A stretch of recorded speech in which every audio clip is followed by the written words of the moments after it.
Bien, écoutez, on va commencer.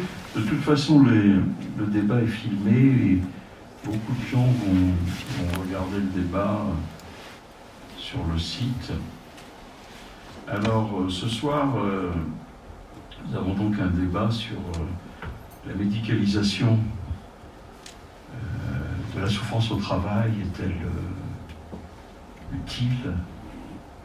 Est-elle nécessaire? C'est une question importante. La souffrance au travail, je pense que tous les praticiens y sont confrontés. Moi, en 40 ans de pratique, je crois que j'ai souvent eu affaire à cette question, même si, évidemment, elle pouvait éventuellement être englobée dans la souffrance en général du sujet. Il y avait quand même quelque chose de spécifique, et ce n'est pas une catégorisation arbitraire que de considérer qu'il y a une spécificité de la souffrance au travail. C'est un thème particulièrement important, mais aussi particulièrement intéressant, parce qu'il est à la fois sur la frontière du psychisme, de la sociologie, de la politique, de la culture, et je pense que les intervenants de ce soir vont pouvoir décliner toutes ces dimensions. Alors, nous avons donc 4 intervenants, 3 dames et un monsieur. Pour une fois, la proportion est en faveur des femmes, ce qui n'est pas toujours le cas, vous le savez, dans les débats publics. Alors, 4 intervenants, je vais commencer par, à ma droite, Marie-France Irigoyen, qui est connue, qui est celle qui a lancé, qui est à la source, en quelque sorte, du concept de harcèlement moral. Elle est psychiatre, psychanalyste. Ensuite, un peu plus à droite, Pascal Witt, qui est syndicaliste Sud Solidaire, et qui est également diplômé en anthropologie, en sociologie et en psychodynamique. À ma gauche, Radija Lamrani-Tissot, qui est psychanalyste, essayiste, et à côté d'elle, sur la gauche toujours, Geneviève Torgemène, Volmark, qui est psychiatre, psychanalyste et qui est une intervenante dans la DPC, qui a une expérience importante sur la question de la souffrance au travail. Alors, on va tirer au sort, vous connaissez le protocole que nous avons importé de Londres, qui est donc 4 débatteurs, un quart d'heure chacun pour exposer son point de vue. Quand les 4 débatteurs auront parlé, chacun pourra reprendre, en ayant entendu les 3 autres, ce qui lui paraît important à reprendre, et ensuite nous aurons donc un débat avec la salle. Alors, il faut tirer au sort. Dominique, si tu veux bien tirer au sort ce 4 papiers. Alors, la première intervention, ce sera Radija, donc qui va commencer. Ensuite,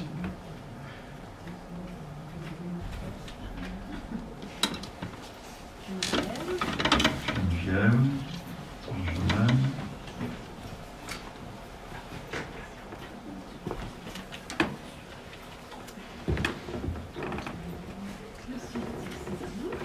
Marie-France. Et donc, Pascal, vite, monsieur va conclure, en quelque sorte. Alors, donc, je prépare le chronomètre.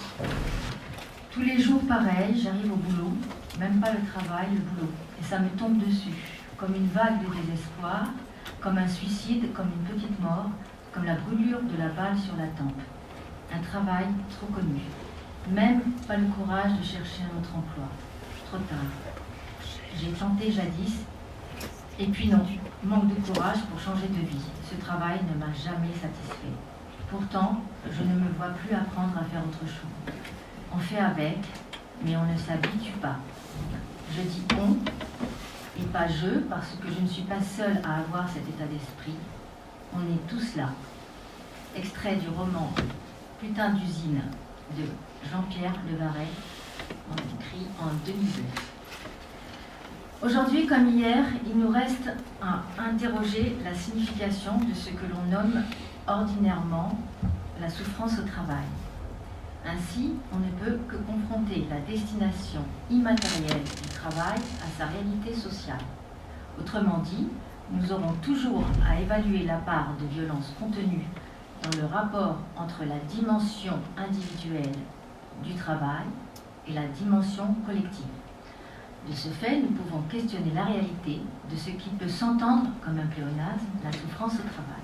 Symptôme de l'individu épuisé, simple phénomène subjectif ou phénomène révélateur d'un écrasement du sens par une organisation entrepreneuriale absurde.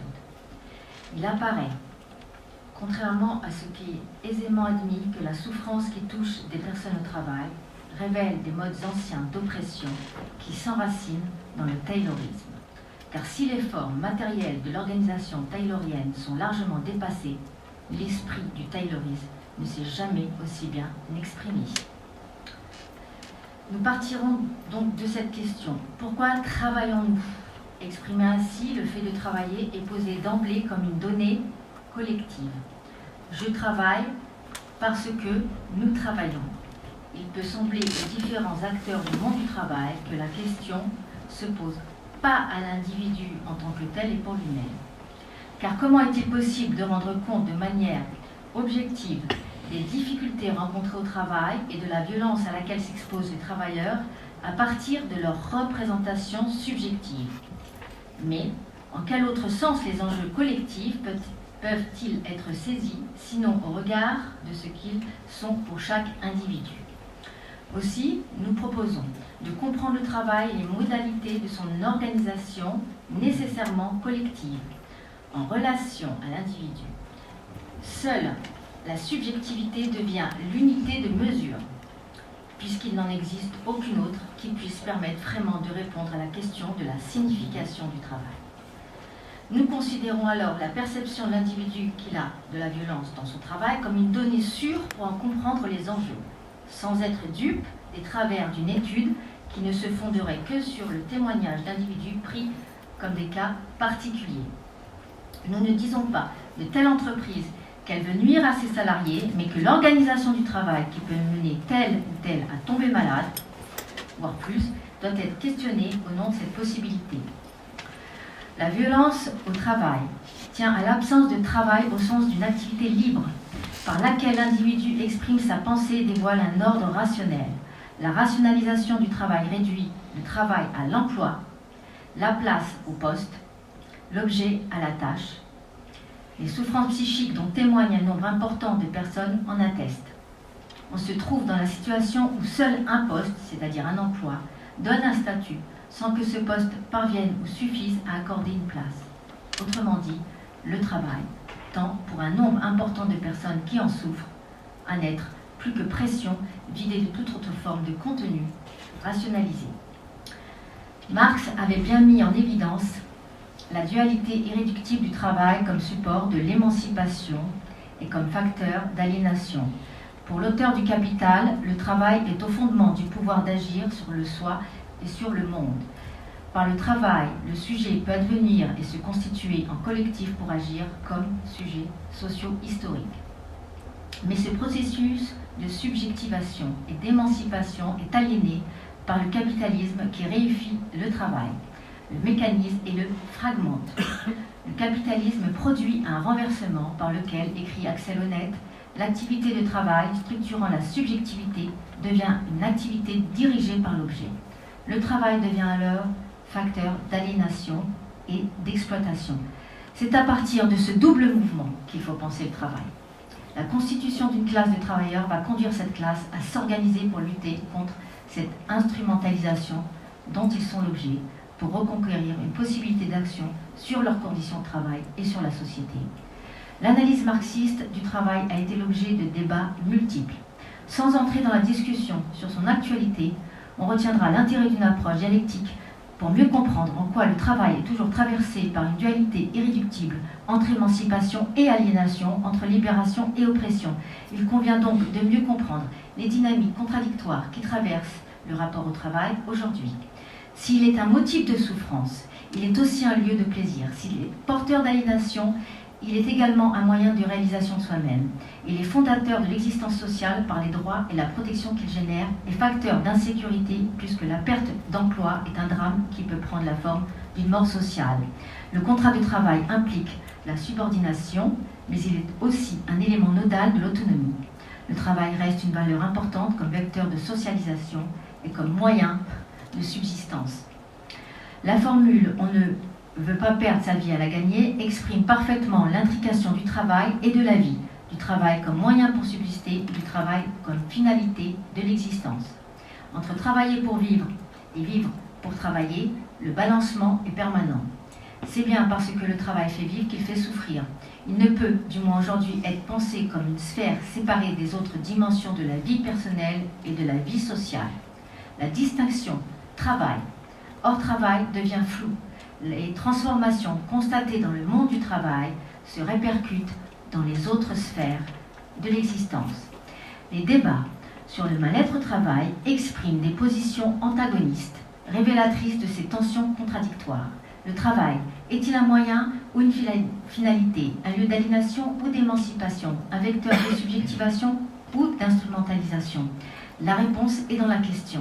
Il suffit de remplacer la conjonction ou par la conjonction et. Ces différents pôles opposés sont indissociables. La tension entre eux est toujours présente. Le mal-être n'est compréhensible qu'en tant que le travail peut être facteur de bien-être. Les mêmes situations peuvent apporter du plaisir ou de la souffrance, la sécurité ou l'insécurité, effectivement la santé mentale, la dépression. Pour autant, il ne faudrait pas minimiser les conditions objectives de travail qui sont plus ou moins contraignantes, plus ou moins pénibles, plus ou moins stressantes. Il convient donc de mieux comprendre l'articulation entre les conditions concrètes, matérielles, objectives, souvent évoquées comme réelles, et les conditions subjectives, éprouvées, vécues, dont la réalité n'est pas moins tangible. Le mal-être au travail est à ce titre un symptôme. Il est la conséquence d'un déficit de reconnaissance. Déjà, une activité dévalorisée, non reconnue, ou qui perd son sens, des rétributions qui ne sont pas ou plus à la hauteur des contributions attendues, une vulnérabilité personnelle qui provoque un manque à être, un conflit entre les aspirations existentielles et leur réalisation, une rupture interne entre le moi et l'idéal qui fragilise les assises narcissiques. Dans cette perspective, certains défendent l'idée d'un travail soutenable.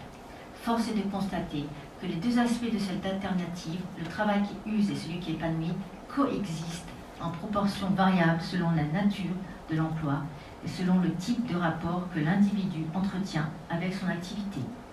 Par ailleurs, un même travail peut être vécu à certains moments comme un lieu de souffrance ou d'aboutissement et d'autres comme un élément essentiel de réalisation. Il y a une dynamique contradictoire qui articule les éléments objectifs et subjectifs. Il faut alors changer les modes d'action, trouver d'autres modalités de mobilisation. Quand une personne s'effondre, il est essentiel, face à un acte profondément individuel et destructeur, de trouver des modalités d'action pour exprimer de la solidarité, donner une expression symbolique au malaise ressenti, favoriser une élaboration collective qui s'avère indispensable. Car hélas, on constate une individualisation poussée à l'extrême qui déshumanise le monde du travail et signe la fin du collectif. Le travail a donc des visages opposés. D'un côté, il est élément nodal de la construction de soi comme sujet, il apporte du plaisir, du sens, mais il peut générer des éléments subjectifs de mal-être. Alors que nous aurions pu croire qu'aujourd'hui, les conditions de travail se sont améliorées, que le temps de travail a diminué, les indicateurs de santé au travail se dégradent et les symptômes d'un malaise s'accentuent. Si les contradictions entre émancipation et aliénation sur le plan social, entre plaisir et souffrance, sur le plan existentiel, ne sont pas nouvelles, c'est leur intensité, leur intrication et leur exacerbation qui sont devenues aujourd'hui un phénomène social que la médication par les psychotropes ou antalgiques ne pourra certainement pas enrayer. Merci. Alors, il m'a semblé intéressant d'abord d'essayer d'éclairer l'histoire de la notion de souffrance psychique liée au travail, de voir comment elle est apparue, comment elle s'est individualisée à partir du champ psychiatrico-politique des années d'après-guerre pour passer aujourd'hui dans l'intrication complexe du psychique et de l'économique et d'envisager la place de la médicalisation. Ceci m'a amené d'abord à évoquer la souffrance du travail avant de parler de la souffrance au travail. La souffrance du travail, d'abord un peu d'étymologie, tout le monde connaît, mais ça fait rien, on ne peut rien de le rappeler. Travail vient du mot tripalium, qui est un instrument de torture avec 3 pales. Tripalium signifie tourmenter, torturer avec le tripalium. Le monachisme et le christianisme, très influents au Moyen-Âge, auraient grandement participé à diffuser une représentation du travail au Moyen-Âge comme une conséquence du péché originel. Ainsi, les règles dictées par saint Benoît, destinées à régler la vie des moines bénédictins. Elles reposent sur 3 activités, donc le tripalium encore une fois, dont l'activité manuelle effectuée en commun. Cette activité dénommée travail est à la fois destinée à œuvrer pour le bien commun, la subsistance de la communauté, mais aussi pour expier le péché originel. L'expression travail de bénédictin passait dans le langage commun avec la signification d'un produit résultant d'un labeur considérable. Cela confirme que cette innovation monastique a contribué à forger et à diffuser un sens nouveau au mot travail. Au XIIe siècle, le mot désigne un tourment psychologique ou la souffrance du travail d'accouchement. À partir du XVe siècle, selon Georges Lefranc, le mot commence à prendre l'acception que nous lui connaissons aujourd'hui au sens d'une activité productive. Les représentations marquent davantage la différence entre labor, qui veut dire travail, châtiment, conséquence de péché, et opus, travail, création, on y reviendra plus tard. La souffrance et la culpabilité fait partie du travail, quel que soit le prix, et elle doit être acceptée jusqu'à la mort s'il le faut. Après la révolution industrielle et l'apparition de la classe ouvrière, apparaissent les premières luttes contre l'exploitation et l'injustice sociale. La souffrance physique du travail et la misère commencent à faire scandale. La souffrance psychique va de soi, mais elle est perçue comme conséquence et partie prenante du dénuement. Elle est également perçue comme une conséquence de la déstructuration due au déplacement de population, à la disparition des structures familiales traditionnelles, à l'alcoolisme et à la moindre fréquentation des lieux de culte. Il faudra attendre les socialistes utopiques, dont Paul Brousse et Karl Marx, pour dégager le travail de la fatalité biblique et le poser comme objet d'étude. Nous sommes là dans l'objectif, pas de place pour la subjectivité, juste une analyse des forces en présence pour le changement de société. Enfin, le travail féminin marque une place spéciale dans le salariat, la place des bonnes. Je vous renvoie au livre d'Anne-Martin Fugé, La place des bonnes, où elle montre bien le silence social et la haine qui en découle.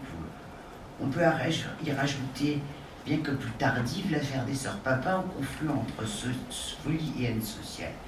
Il faudra attendre Freud pour que la subjectivité prenne pleinement sa place entre la médecine, les religions et la société. Ce ne fut pas une mince affaire de décentrer l'espèce humaine de ses repères anciens et de mettre l'accent sur ce qui échappe à la conscience. Il nous faudrait poser l'objet travail et sa pathologie entre Marx, Freud et les psychiatres d'après-guerre. On ne peut séparer ce qu'on appelle la psychopathologie du travail ou sa psychodynamique des débats idéologiques et doctrinaux des courants, en particulier politiques, qui traversent la société française. Le mot psychopathologie du travail a été créé par Paul Sivadon en 1952. J'ai perdu ma page. Voilà. Mouvement qui part de la remise en cause de l'asile et de la mise en œuvre de thérapeutiques actives. Les enseignements tirés de ces thérapeutiques s'appliquent peu ou pas au travail réel. La différence entre clinique hospitalière et clinique du travail permet donc de mettre en évidence la dimension cachée du travail, en particulier du salariat, par l'intermédiaire des médecins du travail, en particulier ceux de la SNCF, qui ont beaucoup... Cela a permis de sortir de la psychologie appliquée au travail, issue en 1910-1920 de la psychologie expérimentale, ce que dit très bien Isabelle Billard dans son article Clinique méditerranéenne. Pour conclure sur ce survol rapide, il faut rappeler que le mérite des fondateurs a été de tenir l'implication de la subjectivité comme ressort essentiel des activités thérapeutiques et ce faisant d'envisager le travailleur en tant que sujet. Néanmoins, le sujet en question est, si l'on peut dire, un sujet daté. Daté d'abord par l'histoire sociale, il s'agit d'un travailleur revendiquant collectivement le droit à la santé, laissant encore loin l'aspiration à être et à exister en tant qu'individu. Daté aussi, et sans doute pour les mêmes raisons par la posture des psychiatres, ce sujet est encore largement patient, sujet plus ou moins passif de ses troubles et de ses épreuves au travail. À l'insu des fondateurs eux-mêmes, manque le registre de l'activité propre au sens où l'entendait Toscaïès, c'est-à-dire l'effort que l'on fait, la part de créativité que l'on y apporte, l'engagement qui part et s'enracine dans le sujet, c'est-à-dire la différence entre opus et labor.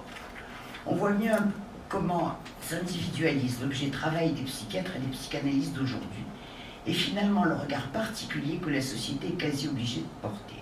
En effet, la souffrance n'est plus consubstantielle et indiscernable du travail, elle devient souffrance au travail, et en cela elle rentre dans nos occupations, nos préoccupations quotidiennes. Je commencerai donc par remercier dans l'ordre de leur réforme de structure EDF, France Télécom, Orange, la PHP, qui ont bourré ma consultation pendant des années et des années. Cela m'a fait toucher très concrètement la réalité de ce phénomène. Ce travail tombe beaucoup au professeur Christophe Dejour, à qui revient d'avoir montré comment les avatars de l'organisation du travail, spécialement dans la gestion des ressources humaines, pèsent sur la psyché et sur ce qu'il appelle l'usure mentale. Bien sûr, les progrès de la robotisation ont supprimé beaucoup de problèmes liés à la taylorisation et les plateformes téléphoniques, objet d'un des premiers travaux sur les maladies des standardistes, se situent dans les pays du tiers-monde. Mais les open space font des ravages, tout en étant supposés favoriser la notion d'équipe. Car on touche là à cette notion essentielle de reconnaissance, et c'est par cette partie que nous pouvons aborder ce qui touche à la psychanalyse. En effet, pourquoi certains souffrent et le disent plus que d'autres, et qu'en est-il pour cela? Quelques vignettes cliniques, ou celui que j'appelle le cuisinier consciencieux. Il vient pour arrêter ses antidépresseurs, car ça l'identifie à sa mère chroniquement déprimée. Il est devenu cuisinier comme son père décédé, en même temps que les modifications de son travail. Cuisinier de collectivité, il ne supporte plus son métier qu'il décrit comme se réduisant à ouvrir des paquets et à les faire réchauffer. Ce changement lui est imposé par son chef pour des raisons d'économie. Sans soutien de ses collègues, qui s'en foutent quand même, qu'il décrit comme alcoolique, il s'effondre dans ce double deuil et devient quasi mutique. Il est depuis beaucoup moins pédoyé par son chef, mais craint toujours de s'effondrer de nouveau. En fait, ça s'est arrangé parce que la notion de harcèlement moral a été portée et que le chef a eu peur. Donc, retour en arrière. On entrevoit dans cette histoire le rôle de l'atteinte de l'idéal du moi, la belle ouvrage, l'opus, et son rôle dans la régulation des identifications. On se rend compte aussi du sadisme ordinaire qui tourne vite au harcèlement moral. À noter que l'adoucissement de son chef, il y a aussi Monsieur B, qui vient de France Télécom.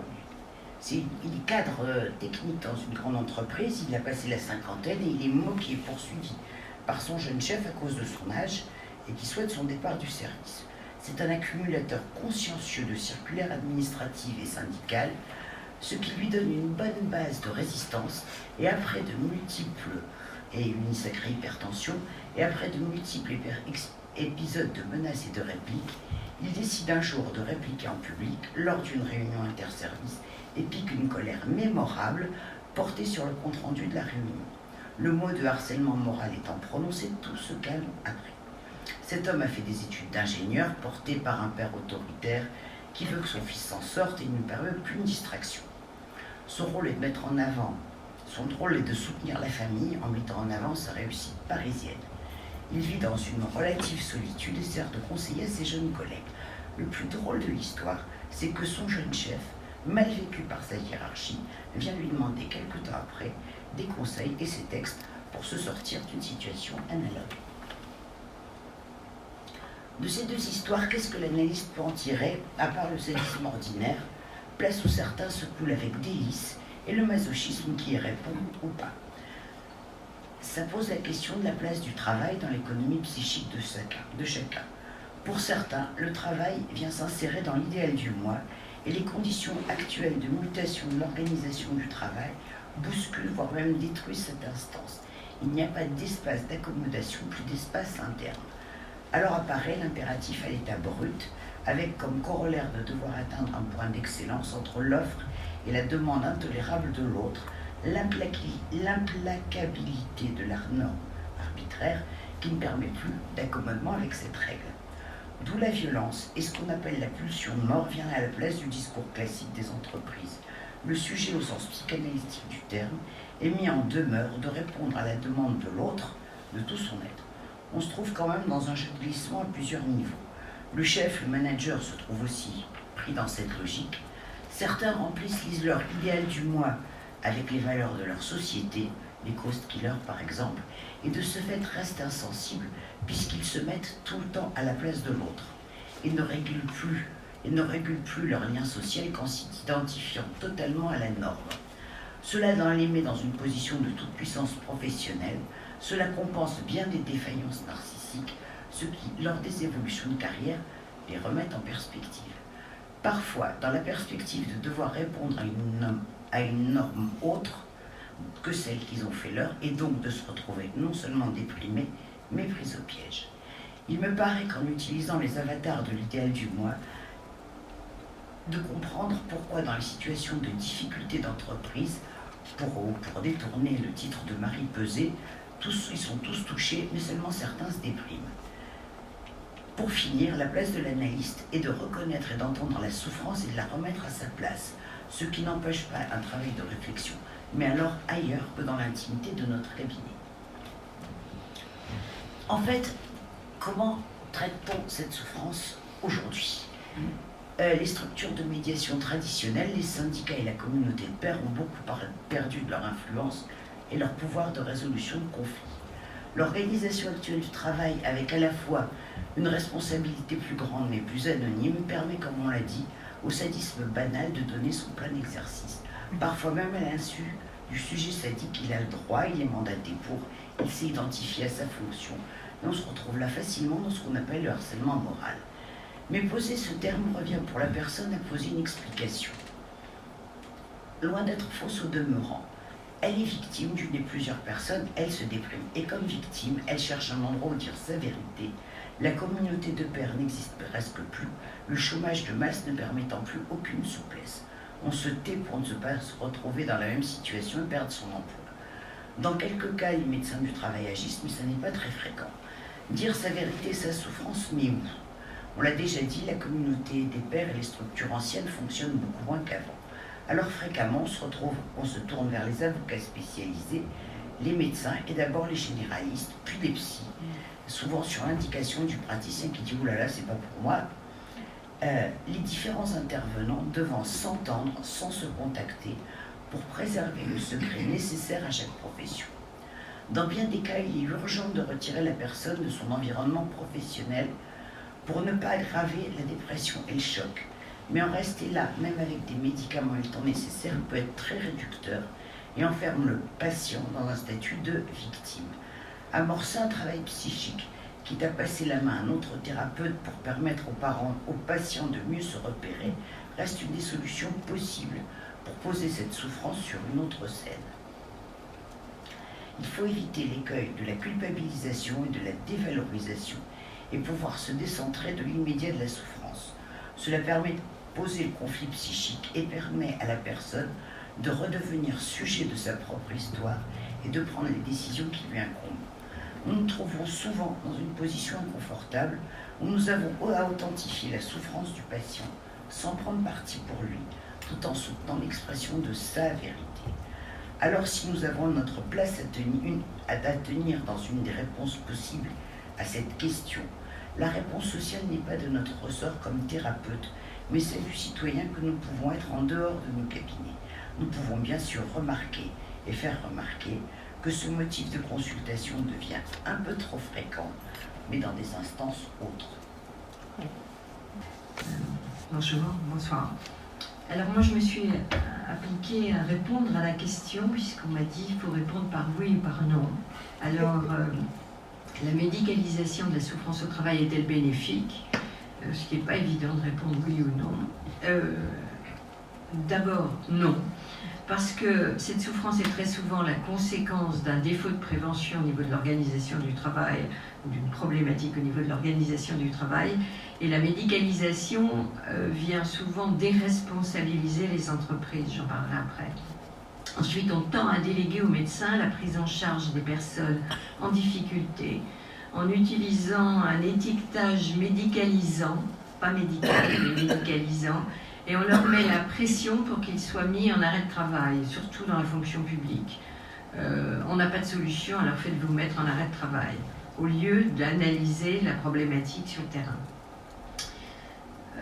La réponse oui, la médicalisation de la souffrance au travail est bénéfique parce que la souffrance au travail constitue actuellement un enjeu de santé publique et qui peut donner l'alerte si ce n'est les médecins. Malheureusement, quand les personnes vont consulter, c'est trop tard, c'est souvent on est déjà dans une pathologie avérée.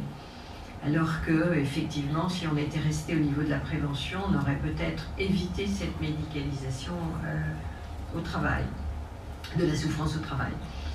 Alors, pour moi, la prise de conscience de la réalité des souffrances au travail, j'ai bien entendu ce qui a été dit, souffrance au travail, c'est fait à peu près partout dans le monde à partir des années 90. Mais dans les pays scandinaves qui avaient développé dès 1930 les sciences de la vie au travail, la recherche s'était axée depuis longtemps sur les conditions de travail, la prévention de ce qui ne s'appelait pas encore les risques psychosociaux. L'école scandinave de médecine du travail avait en 1976 fait voter une loi sur l'environnement de travail. Et dans ces pays, les recherches sur le harcèlement ou sur les souffrances en général sont venues se mettre en place très naturellement à partir des travaux des psychosociologues et des spécialistes du travail. Par exemple, en ce moment, mais depuis longtemps, il y a à Bergen un Bullying Center qui est un lieu de recherche sur la souffrance au travail où, singulièrement, il y a très peu de médecins, pratiquement pas de médecins. Ce sont surtout des psychosociologues, des psychologues ou des spécialistes en ressources humaines. Il y a une interrogation qui est beaucoup plus générale et qui n'est pas axée sur la médicalisation. En revanche, dans les pays où la prévention n'était pas une priorité et où les salariés étaient moins bien protégés, ce sont les cliniciens confrontés sur le terrain aux conséquences du harcèlement sur leurs patients ou leurs clients qui dénoncèrent ces problématiques. Au Japon, par exemple, ce sont les professionnels de terrain, un psychiatre et un avocat, maître Kawahito, qui dénonçaient le karoshi, c'est-à-dire les morts par épuisement sur le lieu de travail, et ce sont eux qui se sont emparés de la problématique du harcèlement pour essayer de le faire reconnaître.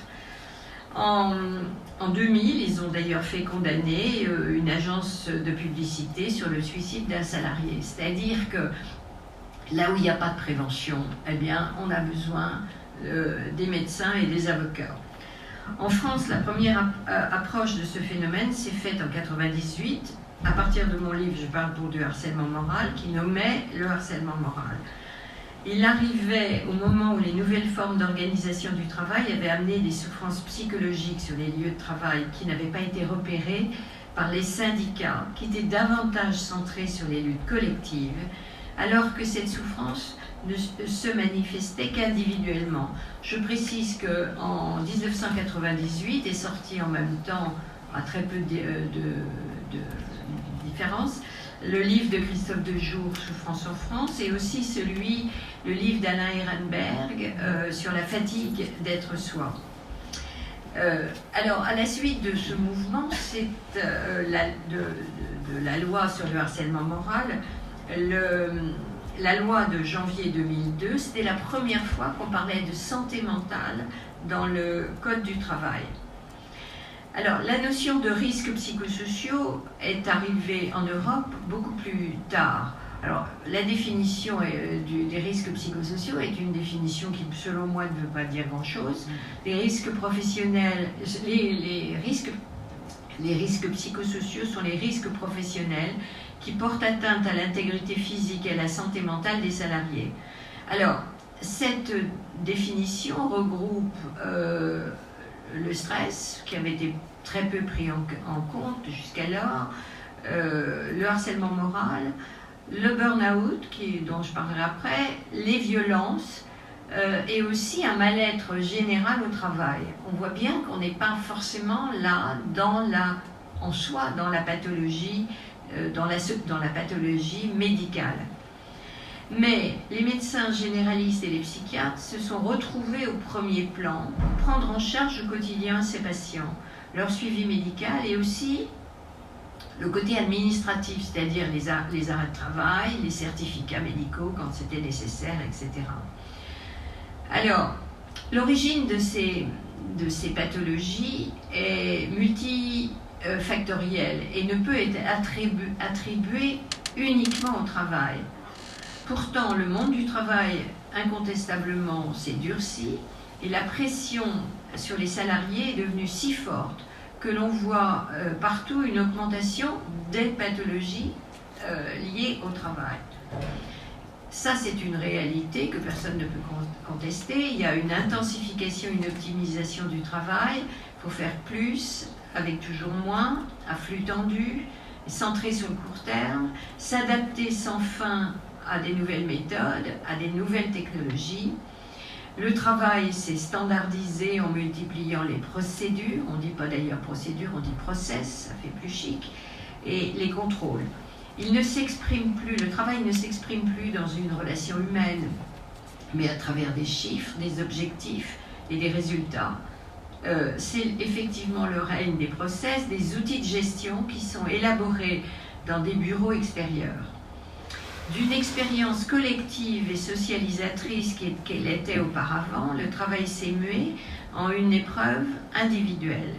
Les salariés sont mis en concurrence pour sélectionner les meilleurs et éliminer ceux qui sont moins performants. L'individualisation des tâches responsabilise de plus en plus les salariés qui se sentent coupables de ne pas tenir leurs objectifs. La communication est remplacée par toute une série d'instruments tels que les évaluations individuelles des performances, la qualité totale, les contrats d'objectifs qui conduisent à une surveillance des employés. Alors, se développe ainsi le sentiment de perte de sens chez les salariés. Mais en même temps, les grandes organisations, les grandes entreprises exploitent la volonté des personnes de s'investir et de se réaliser à travers le travail. Ils cherchent une reconnaissance qu'ils n'ont pas forcément dans la vie de tous les jours. Alors, par un discours paradoxal, le discours managérial, on met les personnes sous emprise, on leur propose de s'épanouir, de se réaliser, de partager des valeurs. Et afin de se plier aux attentes de l'organisation, les individus, les personnes sacrifient leur vraie personnalité et développent un faux self, adoptent des comportements dont ils pensent que c'est ce qu'on attend d'eux. À force de s'adapter sans fin et d'aller toujours au-delà de leurs limites, ils deviennent des caméléons, oublient leur vraie personnalité. Alors tout va bien tant qu'ils ne sont pas en situation de faiblesse. Mais ils savent très bien que leur position est précaire sur le long terme et que tout peut s'écrouler à l'occasion d'un changement d'organisation ou par exemple une promotion refusée. Alors, après la mode du harcèlement moral, parce qu'effectivement, à un certain temps, tout était devenu harcèlement moral, c'est maintenant le burn-out. On est tous burn-outés et en fait, les gens viennent vous voir en disant ça c'est le moment où j'ai fait mon petit burn-out. J'ai été arrêtée. Mais c'est pas grave, c'est un burn-out, ou bien je dois être arrêtée parce que je suis presque en burn-out. Le burn-out est une pathologie il ne faut pas oublier que le terme a été inventé par un médecin qui travaillait, en plus de son travail à la clinique, il travaillait dans une free clinic avec des toxicos. C'est une pathologie qui articule 3 dimensions, un épuisement émotionnel, un désinvestissement des relations personnelles pouvant aller jusqu'au cynisme et la baisse du sentiment d'accomplissement personnel. En fait, c'est un syndrome qui est longtemps masqué, car pour faire face au stress lié au travail, l'individu met en place des stratégies d'hyperactivité et qui tiennent plus ou moins jusqu'au moment où tout craque. Mais si ces personnes s'effondrent apparemment à cause du travail, c'est aussi en raison de leur perfectionnisme et du surinvestissement des activités en général, y compris des activités extérieures au travail.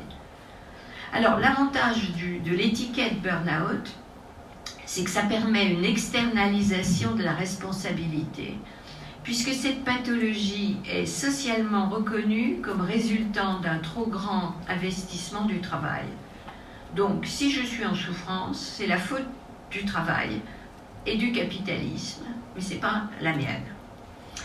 Alors, il s'agit en fait d'une maladie de civilisation qui est une problématique complexe qui est liée au changement du monde moderne. Ça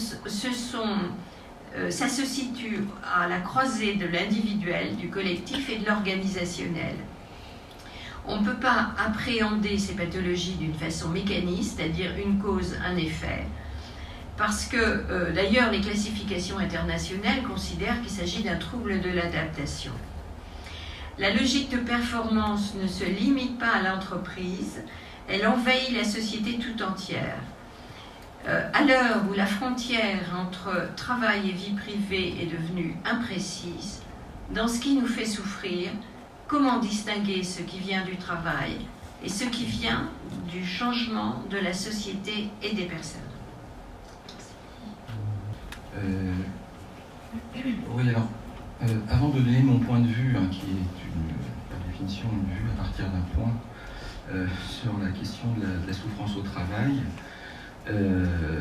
et donc de savoir si la médicalisation est bénéfique ou pas, j'ai pensé qu'il pouvait être intéressant de relater comment s'est faite notre rencontre, que je qualifierais de sociologiquement improbable, entre d'une part le champ auquel j'appartiens, qui est celui du monde du travail salarié. Je travaille à France Télécom, je suis dans un syndicat ouvrier, et le monde du soin, de la psychiatrie, de la psychanalyse.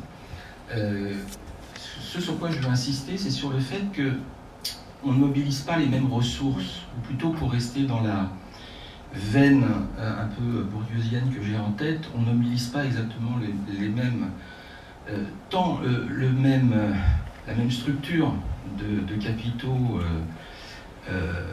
culturels, social et économique, tant en termes de volume global qu'en termes de structure. Et c'est ce qui fait que si on a des objectifs communs dans le lien entre l'association Stop DSM et la souffrance au travail, et la prise en charge syndicale de la souffrance au travail, il y a des réflexes sociologiques qui font que voilà, le travail collectif n'est pas forcément évident, quoi. Voilà. Je voulais commencer par ça.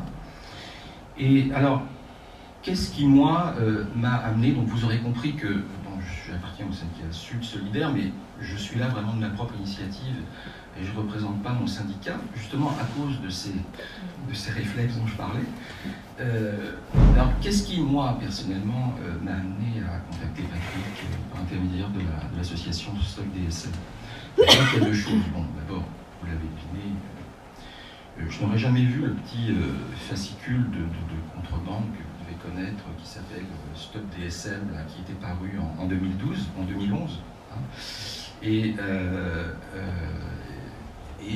quand j'ai vu cette petite brochure, je me suis dit qu'il y avait quand même un objectif commun. Alors l'objectif commun, voilà, je vous le soumets, voilà comment je l'ai pensé. Vraiment, je l'ai lu, bon, c'était à la FNAC, et je l'ai lu pratiquement d'une seule traite à la FNAC, je l'ai acheté quand même, je l'ai même dans mon sac. Mais, alors voilà comment je qualifierais les choses. Je dirais que de la même manière que le DSM découpe la nosographie psychiatrique étayée par la clinique du sujet, névrose, psychose, perversion, en troubles censés trouver sa solution sur le marché du médicament ou des thérapies cognitivo-comportementales, le néo-management a découpé les métiers soutenus par les qualifications en compétences censées permettre aux travailleurs de trouver son employabilité, pour reprendre un terme cher au MEDEF, de trouver son employabilité sur le marché de l'actionnariat, puisque vous savez que dans les grands groupes du CAC 40, dont France Télécom, où je travaille, 60% des investisseurs sont des investisseurs institutionnels. Ce sont des grands groupes d'assurance ou des fonds de pension.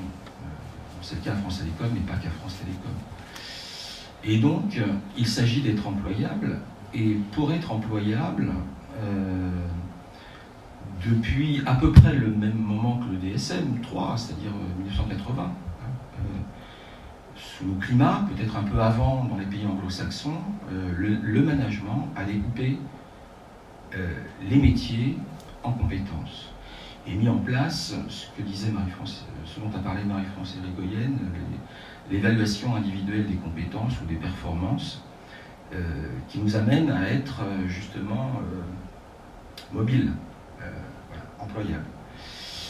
Alors, ce schéma-là, quand j'ai vu ça, je me suis dit vraiment que là, il y avait quelque chose de commun à creuser.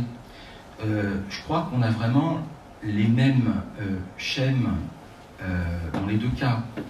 Dans les deux cas, on a des schèmes où se confronte la conjonction, la congruence entre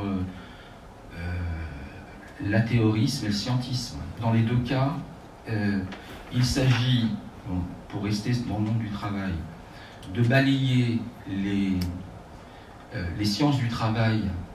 Je pense à l'ergonomie de langue française, qui a vraiment mis au jour une distinction fondamentale dans l'analyse du travail, qui est la différence entre le travail prescrit et le travail réel. Je pense à la sociologie du travail, enfin, à une certaine sociologie du travail, à la psychologie du travail, à la psychodynamique du travail,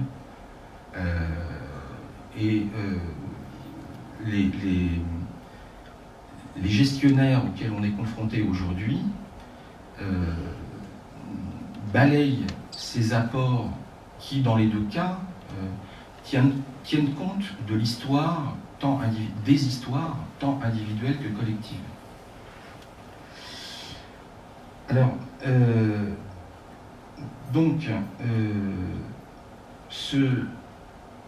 la souffrance au travail, je voudrais vous lire quand même une citation de Daniel Linhart qui, de mon point de vue, vraiment montre en quoi consiste la souffrance au travail. Voilà ce qu'elle dit. Elle dit « On ne peut pas dire qu'il y avait moins de souffrance durant les 30 Glorieuses. Le harcèlement des chefs n'est pas une nouveauté, ni le déni des compétences réelles. Le travail était particulièrement répétitif. Mais la grande différence, c'est qu'à cette époque, cette souffrance au travail avait une résonance politique. La souffrance était dite comme telle, et l'idée était qu'elle traduisait des enjeux fondamentaux en termes d'inégalité, de lutte des classes. À partir de cette interprétation de la souffrance au travail, pouvait se construire un discours. Alors moi, c'est quelque chose qui me parle beaucoup, ça. C'est-à-dire que, en fait, je dirais qu'il n'y a plus, depuis avec le capitalisme sous sa version néolibérale, il n'y a plus de continuité de la parole des salariés, de leur travail dans la cité. Quand on dit que le travail est central, ça prend une idée qui est assez commune. Enfin, je veux dire, quand on est autour d'une table, dans un restaurant ou ailleurs, c'est qu'est-ce que tu fais dans la vie? Bon. Alors, qu'est-ce que je fais? Mais justement, le problème, c'est que j'ai plus de métier. Je n'ai que des compétences et donc je suis censé être employable. Et en plus, non seulement j'ai plus de métier, je suis censé être employable, mais en plus, je suis soumis dans mon travail à une énième réorganisation qui fait que bien souvent, quand on cherche à remobiliser les salariés sur les questions du travail, ceux-ci sont amenés à vouloir revenir sur l'avant-dernière réorganisation, mais qui était déjà totalement coupée du réel, qui était déjà totalement coupée du sens initial du métier. Alors, par médicalisation du travail, moi, ce que ça m'évoque, ça m'évoque justement à France Télécom, quand il y a eu la médiatisation des suicides. On a créé, c'est-à-dire quand je dis on, c'est le syndicat Sud lié à la CGC, qui on n'était pas forcément, sur le plan politique, forcément amené à s'entendre, mais on avait un diagnostic assez commun sur la question, à ce moment-là, un diagnostic assez commun sur la question de la souffrance au travail, et on a créé, alors il y a eu beaucoup de débats, un observatoire du stress et des mobilités forcées. C'est comme ça qu'on l'a appelé, et on l'a appelé observatoire du stress, avec toute la connotation biologique qu'il y a derrière ce thème, donc qui renvoie au contraire de ce qu'on voulait, c'est-à-dire quelque chose qui est de l'ordre de l'individuel et pas du collectif. Mais on s'est dit que médiatiquement, observatoire du stress, dans la configuration de l'époque, on ne parlait pas encore, parce que c'était en 2007 qu'on a créé l'observatoire du stress, on ne parlait pas encore de risques psychosociaux, on parlait encore surtout de stress, et c'est pour ça qu'on l'a tenu. Et il y a deux sociologues qui sont venus là, à l'observatoire du stress, qui s'appellent Pascal-Marie Chalard et Emmanuel Martin, et qui nous ont, qui ont enquêté, qui nous ont interrogés, et ils ont écrit un article dans la revue Sociologie du Travail en 2011, qu'ils ont appelé la sanitarisation du discours syndical. Alors, voilà comment je vois les choses. Effectivement, et ça me fait réfléchir, ça m'a foutu un coup. La sanitarisation du discours syndical, alors, ils ont dit ça en comparant à quelque chose qui s'était passé en 1986 sur les chaînes des usines de Sochaux. Il y avait un délégué syndical qui s'est suicidé. Donc là, on était dans les suicides à France Télécom. Enfin, 2 ans plus tard, parce que la médiatisation a eu lieu en 2009. Et à ce moment-là, en 1986, donc, tout de suite, les salariés sur la chaîne ont débrayé. C'est-à-dire qu'on n'a pas eu besoin d'indicateurs, là encore, comme il y a des indicateurs qui sont arbitraires pour le DSM ou pour l'évaluation des compétences. Il y a des indicateurs aussi qui sont relativement coupés du réel quand il s'agit de montrer que statistiquement, il y a une souffrance au travail. Alors, il faut dire que face au déni de la direction, enfin, au déni, c'est pas le terme, enfin, à la dénégation ou au refoulement des directions de la souffrance au travail qui disent c'est pas vrai, il n'y a pas de souffrance au travail. Eux, leur langue, c'est les chiffres. S'ils veulent des chiffres, on va leur en donner. Donc, on fait des questionnaires sur la souffrance au travail. Alors, les questionnaires, peut-être de Karasek, Sigrist, puis maintenant, il y a les 6 critères de Golac, qui démontrent je sais pas combien de temps j'ai. 3 minutes. Qui démontrent la souffrance au travail.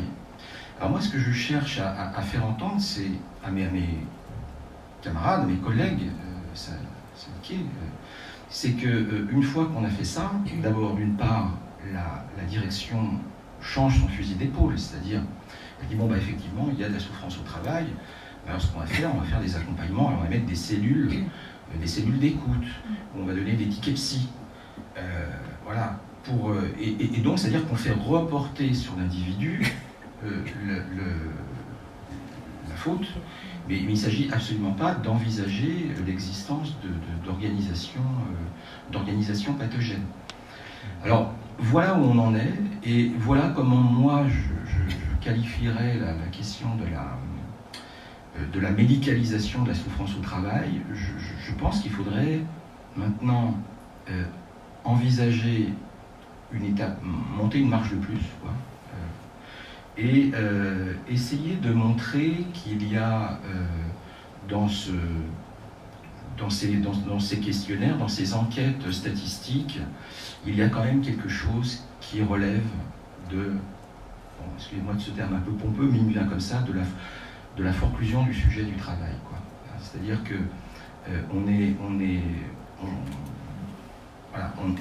on balaye d'un revers de main la dimension de la vérité subjective du travail pour s'en tenir à une pseudo-vérité objective. Mais que faire? Et c'est pour ça que je pense qu'il y a un travail commun à faire. Merci beaucoup, Pascal. Oui. Donc là, ce que je propose, donc, c'est que les quatre intervenants,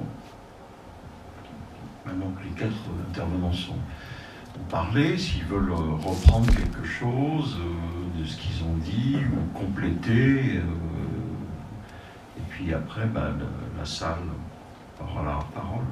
Alors je vais recommencer. Donc la première, c'était Radija. Est-ce que tu veux dire quelque chose? Tu veux compléter ce que tu as dit ou en fonction de ce que tu as entendu des autres intervenants?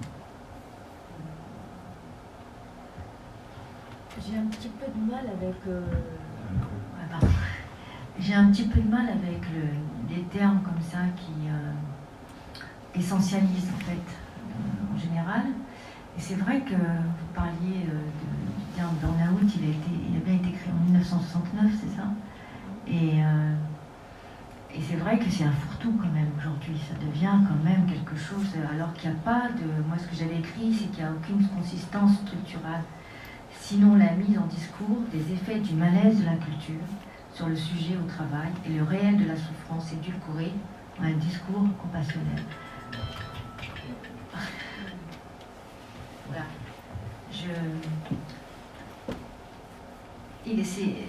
Je pense que c'est très difficile, effectivement, quand nous recevons des personnes qui viennent, en général, moi dans mon cas, ce sont des médecins généralistes qui me les adressent parce qu'ils ne savent pas trop quoi faire.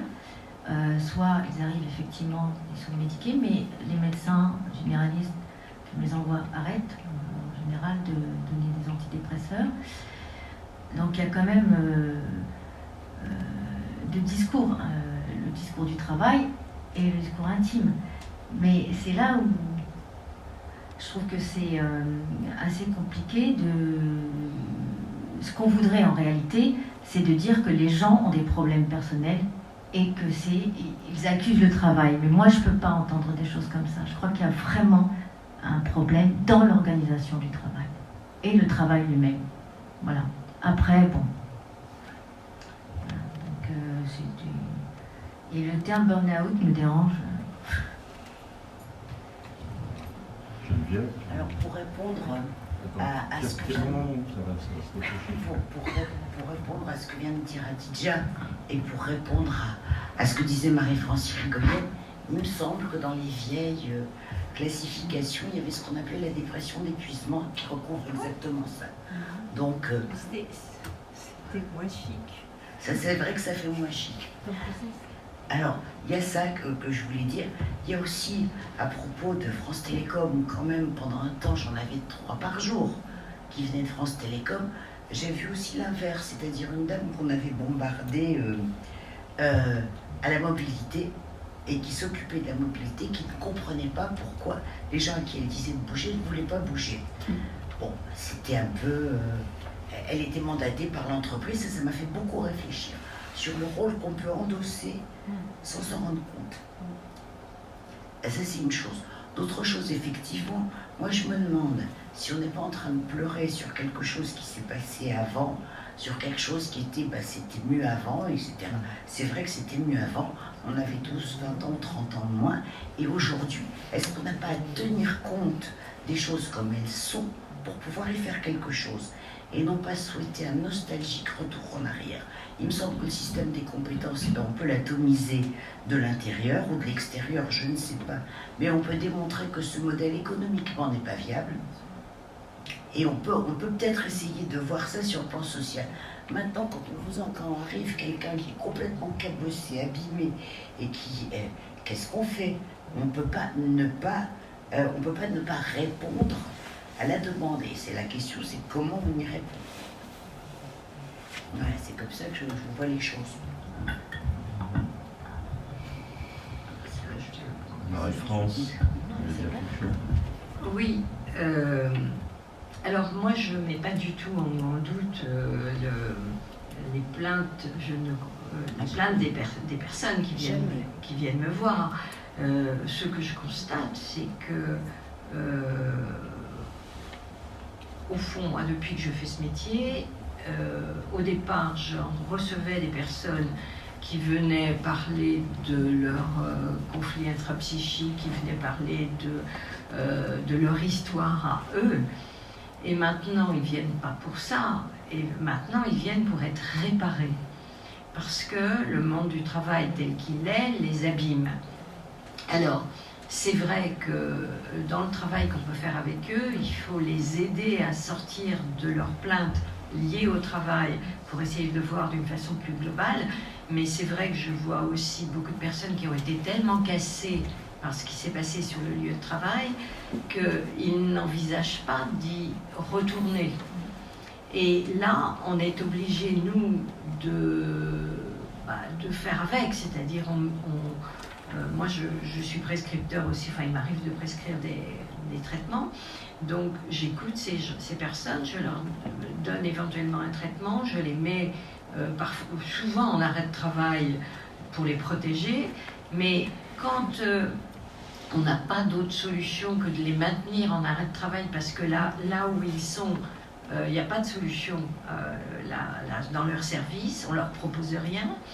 Je trouve que c'est pas le travail d'un médecin, c'est pas le travail de la sécurité sociale, c'est pas le rôle de la sécurité sociale de venir suppléer une situation qui est liée à l'organisation du travail.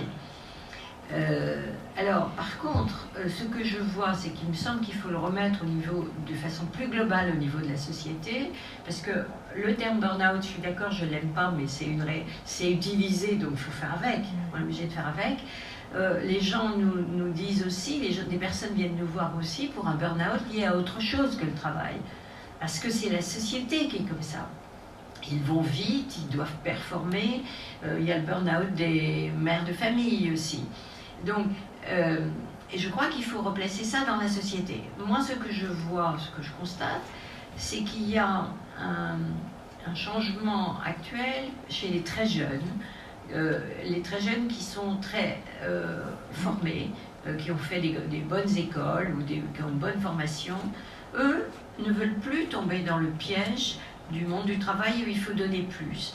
Je vois plein de jeunes qui disent, moi, j'ai un diplôme, je sais pas, d'ingénieur ou de ceci ou cela, eh bien, je fais mon boulot, mais je veux préserver ma vie privée.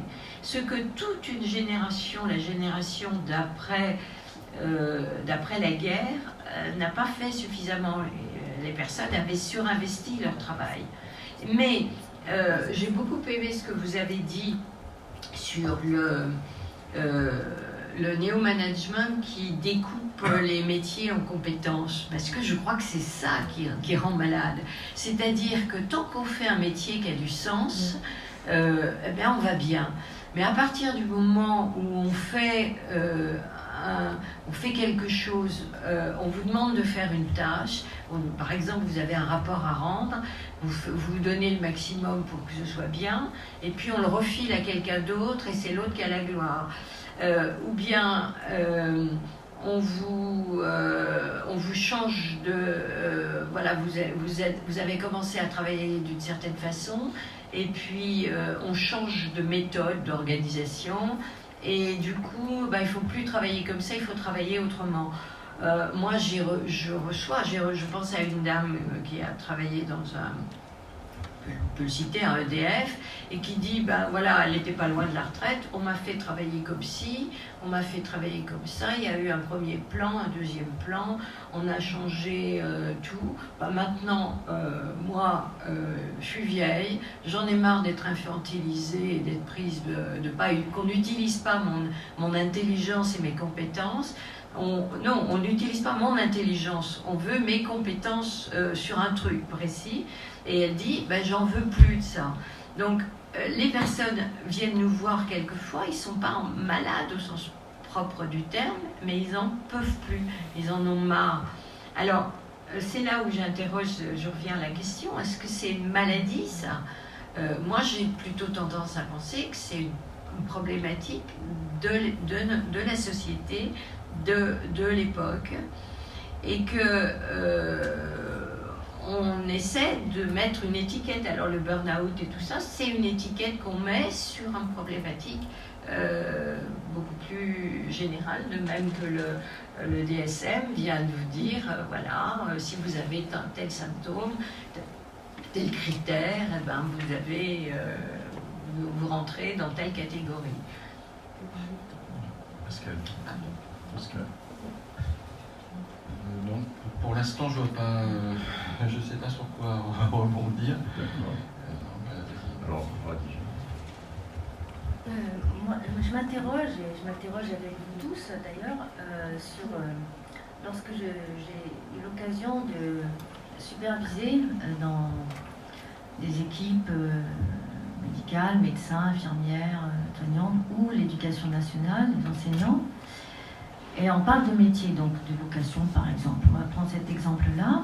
Ce qui m'a apparu absolument, je ne vais peut-être pas dire pervers, mais presque, c'est comment plus les gens s'investissent, donnent quelque chose, en tous les cas au travail. Moi j'ai vu les infirmiers, les enseignants, bon là actuellement, les professeurs second degré au lycée, vont très très mal avec la réforme, donc c'est de pire en pire, et là il se passe quelque chose d'assez grave, à mon avis le 5 décembre, bon, bref, mais la question qui me vient, c'est pour ça qu'effectivement, en fait, la question est intéressante, parce qu'en fait, elle ne veut rien dire médicaliser le travail, c'est à la limite, c'est soigner le travail, ou faire quelque chose du travail, pas les gens. Mais il y a quand même cette question aussi de comment on arrive à détruire l'intégrité, l'investissement de ceux qui donnent quelque chose. Je l'ai vu vraiment à l'hôpital, je l'ai vu chez les enseignants, et évidemment ils ne tiennent pas forcément, puisque on casse quelque chose chez eux. Et plus les personnes travaillent bien, ont envie de donner quelque chose, et plus j'ai l'impression qu'on les casse. Donc on revient toujours à la même chose, c'est qu'est-ce que c'est qu'une société capitaliste néolibérale de profit, qui en demande de plus en plus, c'est une culture du chiffre. Donc je ne sais pas vraiment s'il existe des médicaments contre le néolibéralisme, par exemple. Alors là, maintenant, je propose que oui, je vois une main se lever. Alors, parle peut-être un peu fort, si tu peux, sans micro. Oui, j'ai vu.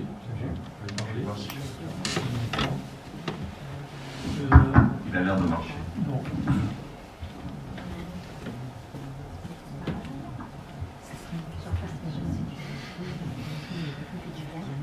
Alors,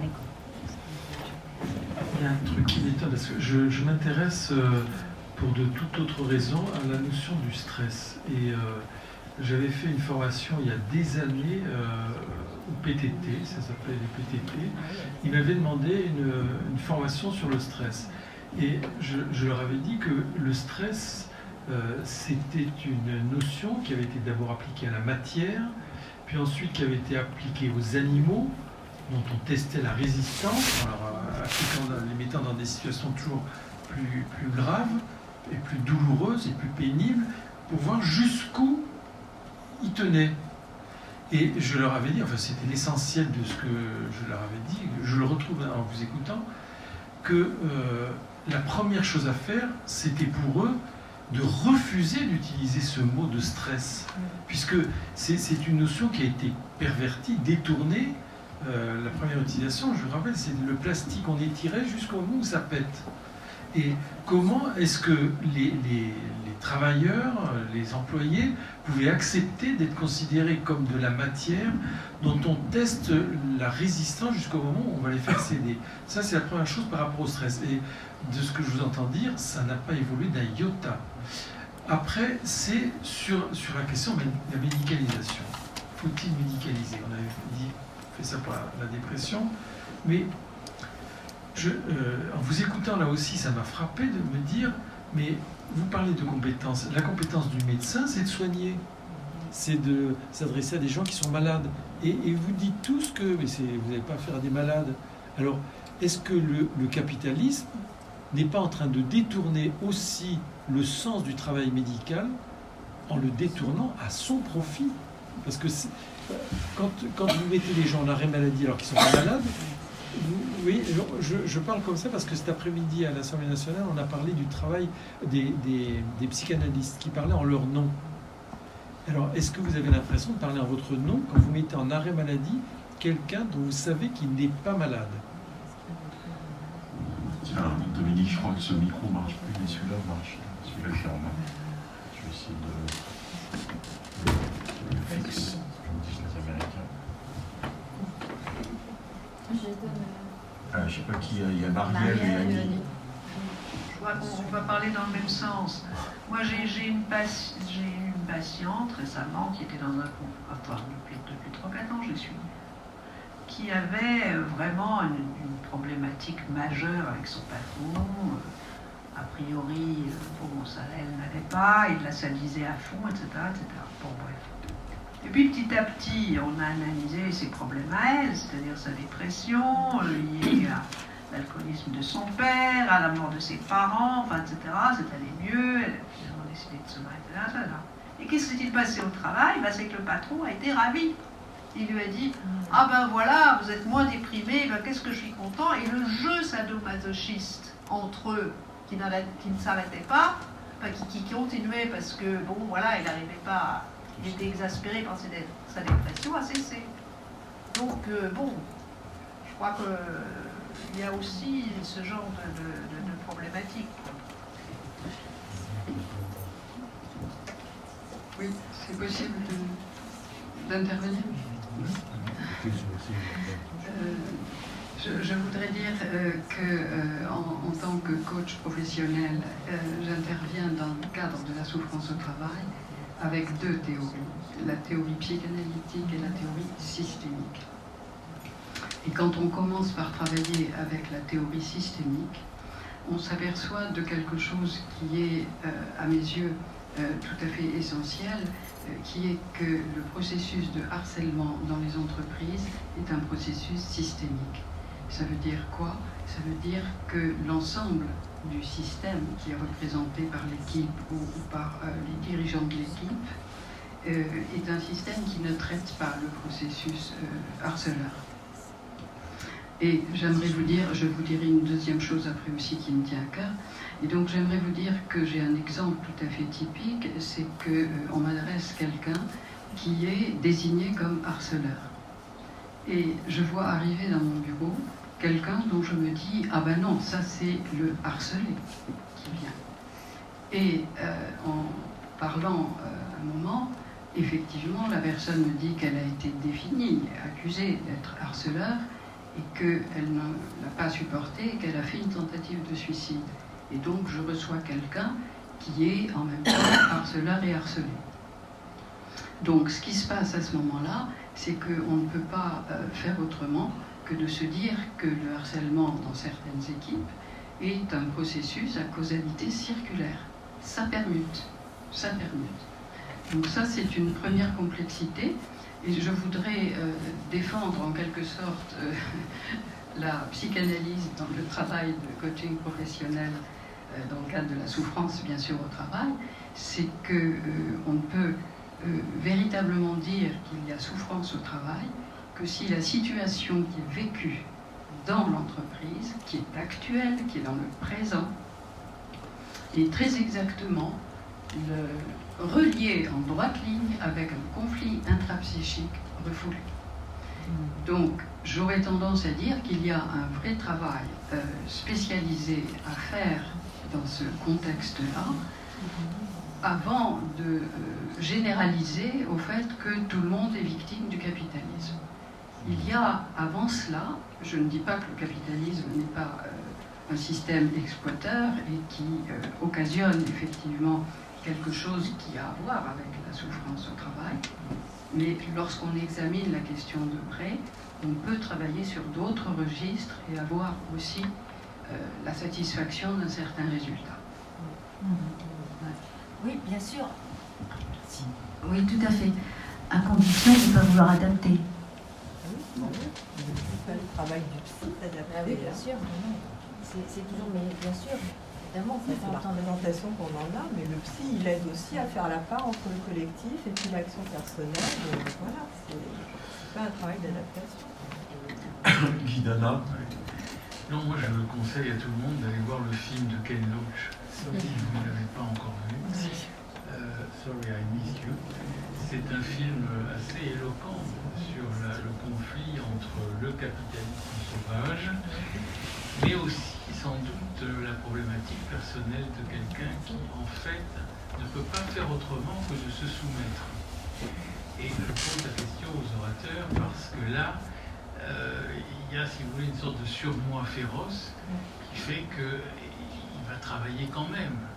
Et la chose nouvelle que le film montre, c'est une alliance entre, je dirais, des outils numériques de surveillance absolue. Absolue. Il n'y a pas un échappatoire possible. Et donc il y a l'intervention de cet outil numérique qui fait que on est dans une situation, je crois, bien pire qu'au XIXe siècle. C'est-à-dire où il y avait une sorte de férocité des employeurs qui était dénoncée, qui était un sadisme même de l'employeur. Là, on est aussi dans une forme, je trouve, assez sadique, que le numérique introduit une telle surveillance et une telle exigence que c'est quelque chose avec quoi, je pense, nous aurons à faire dans le futur. Bon. Et moi, j'aimerais savoir l'opinion, si vous avez vu le film, enfin, qu'est-ce que vous pensez de cette rencontre qui doit se produire dans le monde du travail fréquemment, entre la volonté, encore une fois, très féroce de l'employeur et la problématique un peu névrotique quand même de l'homme qui se soumet, parce que dans la mesure où il se soumet, il se plaint pas. Il ne va pas aller consulter. Donc vous ne les voyez pas en fait. Si vous voulez, d'une certaine façon, vous ne les voyez pas. Guy, il y a un problème que tu oublies, c'est le point de départ, à savoir que c'est lui, par souci d'individualisme, j'en ai marre d'avoir un patron qui rentre dans le système. Le point de départ, c'est une volonté individuelle de se dégager. Je ne veux pas avoir un patron, je ne veux pas obéir, je veux être mon propre patron. Et en fait, il se met dans la gueule du loup lui-même, quoi. Donc il y a peut-être ça, mais plus généralement, hein. Oui, ce qui est extraordinaire, c'est que en fait, je voulais intervenir à partir de, enfin, entre autres à partir de ce que montre ce film Sorry We Missed You. En fait, je voudrais partir d'une chose un peu plus de structure d'analyse économique, à savoir que le statut du travailleur dans le monde capitaliste, ça n'est pas celui d'être un sujet, c'est celui d'être assujetti. C'est-à-dire, c'est extrêmement important, il y a un lien de sujétion. Ce lien, il est matérialisé par le contrat de travail, un lien de subordination, c'est exactement. C'est le terme qu'emploie Sucure. Il emploie le terme de lien de subordination. Et c'est extrêmement important puisque cette subordination entraîne des obligations de l'employeur. Et le droit du travail s'est construit là-dessus. justement, ce à quoi échappe l'auto-entrepreneur, c'est qu'il n'y a plus de subordination. Et là, c'est littéralement cataclysmique. C'est extrêmement important de se rendre compte de ça. C'est-à-dire que si on abandonne ce point crucial de la subordination, alors en fait, on devient un objet. On est un jouet. On est un jouet. Et c'est extrêmement grave parce que derrière cette image de l'auto-entrepreneur, de ses propres compétences, puisque en fait, la discussion, elle porte sur la question d'échapper à cette illusion de l'auto-entrepreneur, puisqu'elle va même toucher à l'intérieur de l'entreprise elle-même dorénavant. Dorénavant, à l'intérieur de l'entreprise, vos relations sont en quelque sorte contractualisées sous une forme d'échange, de pseudo-échange, dans lequel il y a des rôles, des redevabilités, etc. Et puis chacun s'imagine qu'il est libre dans cette affaire-là. Donc c'est extrêmement dangereux. Et alors du coup, la question de la médicalisation, telle que moi je l'aperçois, c'est le fait que finalement, c'est presque le droit de dire stop, je peux plus. C'est s'il vous plaît, est-ce que je peux m'absenter, est-ce que je peux faire la pause pipi, puisque dans Story, il y a Miss Tiu, on peut même plus faire pipi. Alors voilà, il y a un vrai paradoxe, c'est que aujourd'hui, on a des aspirations individuelles qui vont vers l'affirmation de soi, vers la société inclusive, la société où on est tous merveilleusement inclus, y compris les handicapés. Et la contrepartie, c'est quelque chose d'extrêmement épouvantable, me semble-t-il. Voilà.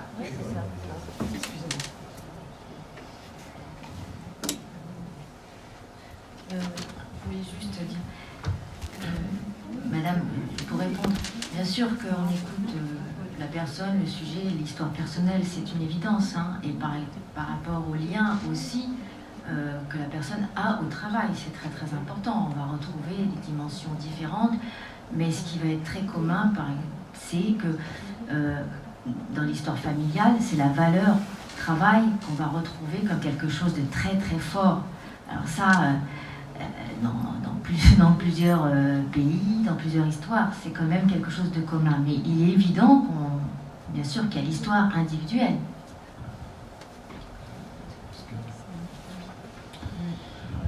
Pour revenir sur la question de l'auto-entrepreneuriat, la figure type, celle de Uber, etc.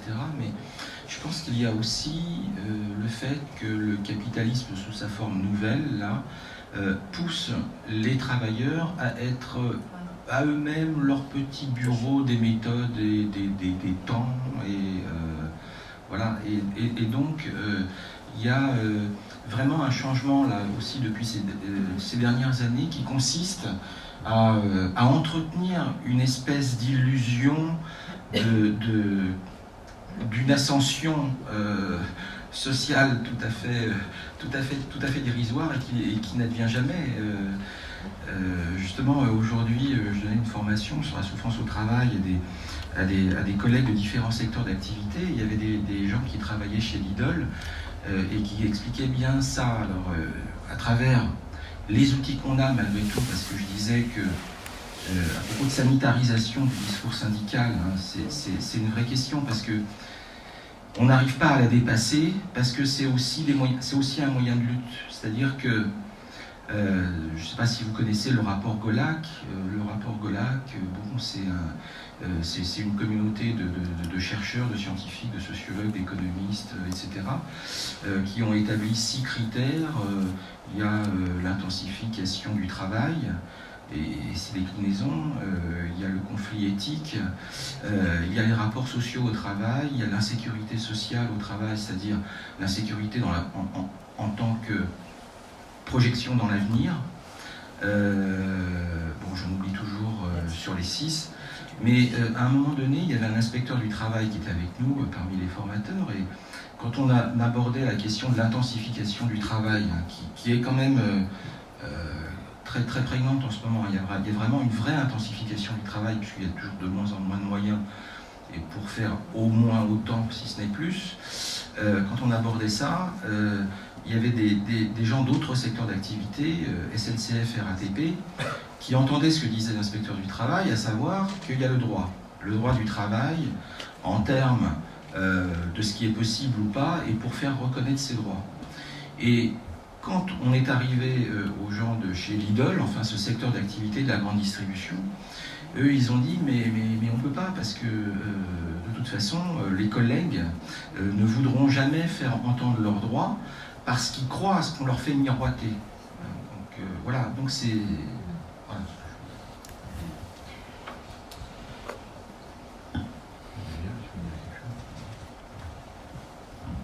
Oui, Dominique.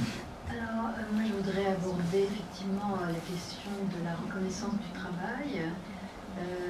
Je pense qu'on a assisté, évidemment c'est pas du tout les mêmes problèmes à la SNCF, chez Orange et à l'hôpital, enfin, je pense pas que ce soit les mêmes, mais moi je suis médecin et on a assisté par la loi qu'a mis en place Sarkozy sur le fait qu'à l'hôpital les médecins n'ont plus aucun pouvoir et ce sont les directeurs d'hôpitaux qui ont tout le pouvoir, à quelque chose qui a été effarant. On ne manque pas de compétences, mais nos compétences sont reconnues en subordination de quelqu'un qui n'a pas les compétences qu'on a. Et ça avait quelque chose de complètement... Je suis contente d'avoir vécu ça, quelque part, parce que je crois que j'ai vécu quelque chose qui ne donnait plus sens à mes réflexions, puisque n'importe comment, c'était, je dirais, anéanti par des gens qui avaient le pouvoir sur moi, sans en avoir les compétences, parce qu'ils avaient le pouvoir économique. Et c'est vrai que je me suis rendu compte de quelque chose que je n'avais pas connu avant, à savoir que ces exigences-là rendaient le travail impossible et un non-sens. Et ça, je suis formelle là-dessus parce que je rencontre énormément de médecins dans le secteur public. Bon, maintenant, je suis dans le secteur associatif non lucratif, ce qui est le même problème. Hein. Vous avez une direction au-dessus de vous qui n'a pas vos compétences et qui a tous les pouvoirs. Et les médecins désertent l'hôpital public, même si on leur donne plus d'argent. Et pourquoi ils désertent l'hôpital public? C'est parce qu'il y a une non-reconnaissance de leurs compétences. Je ne sais pas, ça ne rejoint pas exactement ce que vous avez dit, c'est-à-dire un saucissonnage qui fait qu'il y a un métier qui n'est plus reconnu au profit de compétences qui sont morcelées. Mais il y a quelque chose du côté, que je reconnais peut-être dans ce que vous dites, du côté du non-sens. Voilà, vous avez, je sais pas, moi je suis assez âgée, mais j'ai travaillé très jeune. Donc j'ai une longue carrière derrière moi. Et ce que j'ai vu, c'est d'être dirigée par des gens qui n'avaient absolument pas une possibilité pour moi de reconnaître leurs compétences. Et je crois qu'il y a une révolte là-dedans. Et c'est pour ça que l'hôpital public va très mal, parce que non seulement il y a une intensification du travail, alors là, pour nous c'est évident, il y a une désertification, donc encore plus de travail, il y a des regroupements, donc on ne s'y retrouve plus. Je parle pas de moi, hein, mais je parle de gens que j'ai entendu dire qui n'arrivaient plus à s'y retrouver. Et on arrive à une solution de non-sens. Donc, qu'est-ce qu'il faut faire dans ces cas-là? Les gens qui ont les moyens, ils s'en vont. Et l'hôpital s'écroule. Public. Et c'est ce qui se passe. Et c'est pas fini. C'est le pouvoir de l'énarque, c'est le pouvoir de l'énarchie. Les énarques ont voulu avoir le pouvoir sur les médecins. Et je connais une jeune énarque, par exemple, quand on lui dit ça, elle dit mais il gagne plus que moi. Enfin, l'idée qu'un médecin pourrait gagner plus qu'un énarque est absolument insupportable. Et j'ai entendu, hein. Et il faut donc absolument les mettre au pas. Et voilà. Et donc, ces gens-là qui sauvent les vies, eh ben, il faut quand même qu'ils les commandent. Oui, je ne sais pas si c'est vraiment propre au monde hospitalier. Je pense quand même que dans tous les secteurs d'activité, les managers, les gestionnaires ont remplacé les chefs d'équipe. Par exemple, dans les métiers techniques que je connais un petit peu à France Télécom, on a des managers qui se targuent, mais de ne pas connaître le travail. Et qui sont fixés sur des indicateurs. Et là où je pense que quand même il y aurait quelque chose à réfléchir, c'est que non seulement les indicateurs sont arbitraires, les indicateurs qui permettent d'évaluer les compétences sont arbitraires, mais cet arbitraire montre la persistance d'un conflit de classe que le discours de l'expert prétend avoir dépassé. Et ça, c'est vrai dans le monde du travail, mais enfin, je pense qu'on pourrait dire quand même fortement quelque chose à propos. On retrouve le même schéma à propos du DSM, quoi. Enfin, quand on remplace les troubles et qu'on balaye d'un revers de main le soutien conceptuel, théorique. Voilà. C'est ça. Un non-sens. Moi, je pense que c'est quelque chose qui a à voir avec le non-sens. J'arrête de parler, mais je pense que c'est pas forcément une question d'argent, mais une question de non-sens. Moi, je voudrais revenir sur ce que disait Geneviève Jeanne-Marc sur les deux rôles, enfin la séparation entre votre rôle de thérapeute quand vous recevez un patient qui souffre du travail, au travail, et autre chose. Alors je ne sais pas bien, votre rôle de citoyenne, vous disiez, et je me disais, alors moi, je ne sais pas, il me semble qu'il y a un grand absent ce soir, c'est un représentant de la médecine du travail quand même, parce que ce sont souvent les premiers qui accueillent cette souffrance, enfin, ou qui entendent quelque chose qui est lié à l'organisation du travail. Je sais qu'ils sont tenus au secret, enfin il y a beaucoup de choses très difficiles pour eux, mais quand même, ils sont hautement concernés.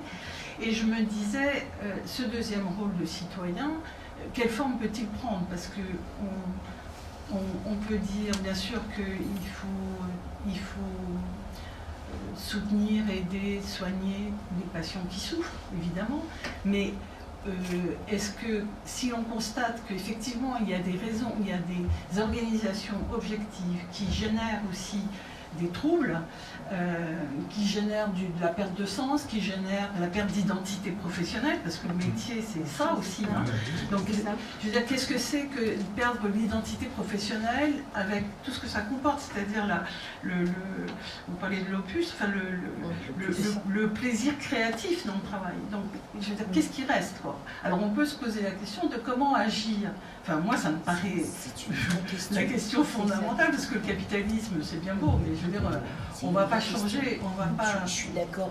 On ne va pas l'assassiner demain, là, le capitalisme. Il a encore de belles heures devant lui. Et d'ailleurs, je pense que d'autres formes d'organisation économique donneraient probablement des choses similaires. Donc la vraie question, c'est comment est-ce qu'on agit en tant que citoyen?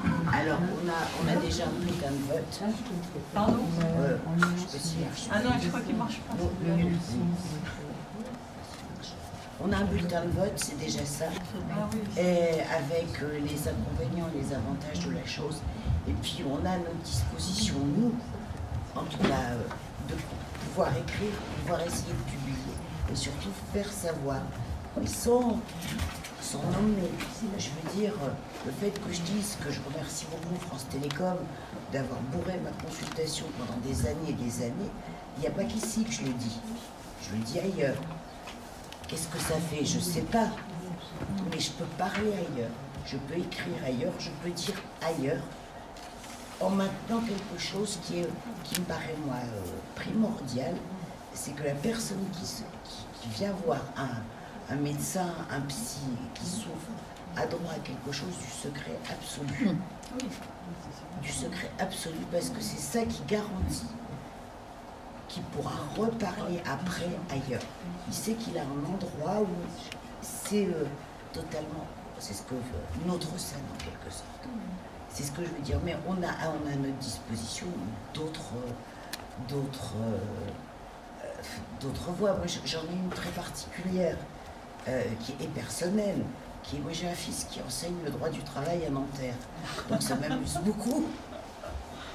On a de temps en temps quelques échanges assez intéressants là-dessus.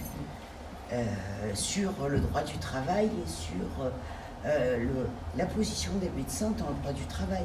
Il a noté qu'il a des groupes de travail avec d'autres spécialités, avec des philosophes, avec des psychologues. Il n'y a pas un médecin dans l'histoire.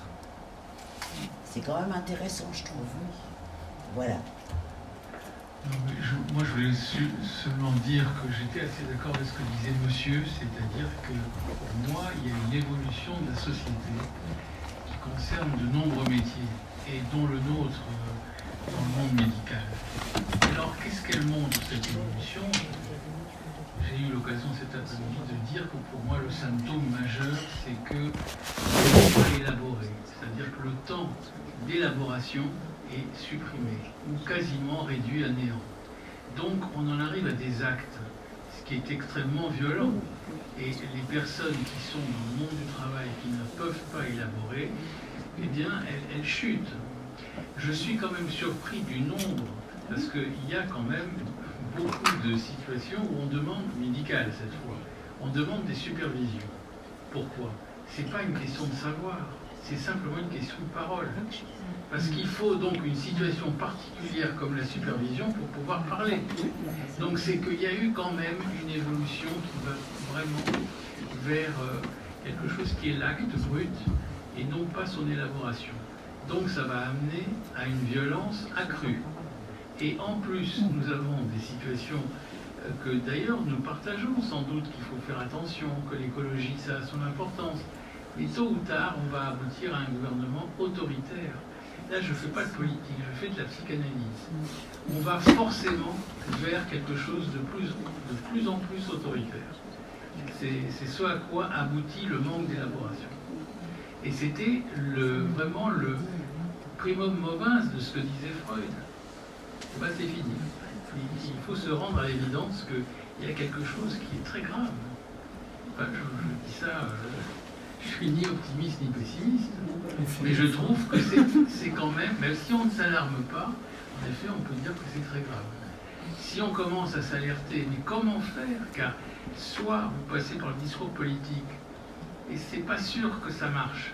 Bon. Soit vous passez par quelque chose qui est un savoir-faire. Bon. Mais là encore, c'est très subtil, et pour y arriver, c'est compliqué. Je veux dire, c'est un changement, il faut vraiment changer, comme on dit, de logiciel, mais je crois, moi, je dirais de perspective. Il faut vraiment changer. Et si vous avez des idées, moi, je suis preneur. Je pense à... je peux? Oui, bien sûr. Je pense, par rapport à ce que vous disiez, à comment faire...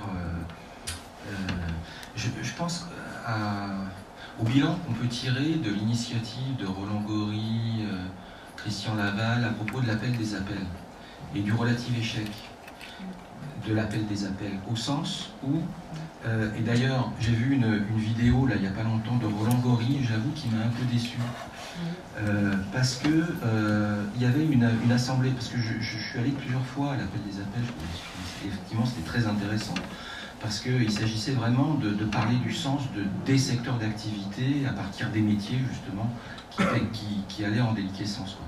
Et je trouvais ça très intéressant en 2007 quand il a créé, c'était à peu près au même moment que le Centre du stress en plus, ça me parlait beaucoup.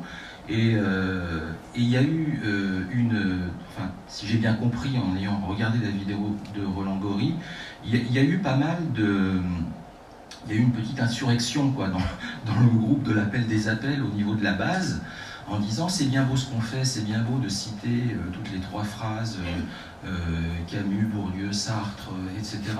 Mais enfin, voilà, à part faire des tribunes et à part, on est quand même dans un monde de CSP++, et au niveau de la rue, au niveau des mobilisations sociales, il n'y a pas grand-chose. Et j'étais déçu parce que Roland Gori a quand même balayé ça un petit peu d'un revers de main en disant « nous, on n'est pas là pour ça ».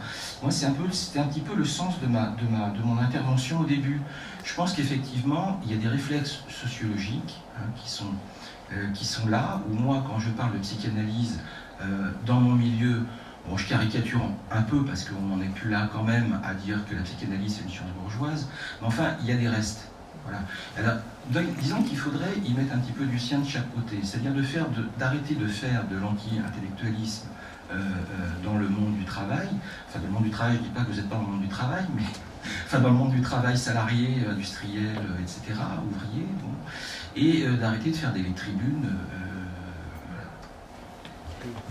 Oui, je voulais repartir du mot opus que vous nous avez proposé. Parce que j'avais en tête le mot, le collectif. Qu'est-ce qui fait que de l'assujettissement, on passe à la fierté de l'ouvrage, ce qui est quand même l'histoire de la classe ouvrière. Et cette fierté de l'ouvrage collectif,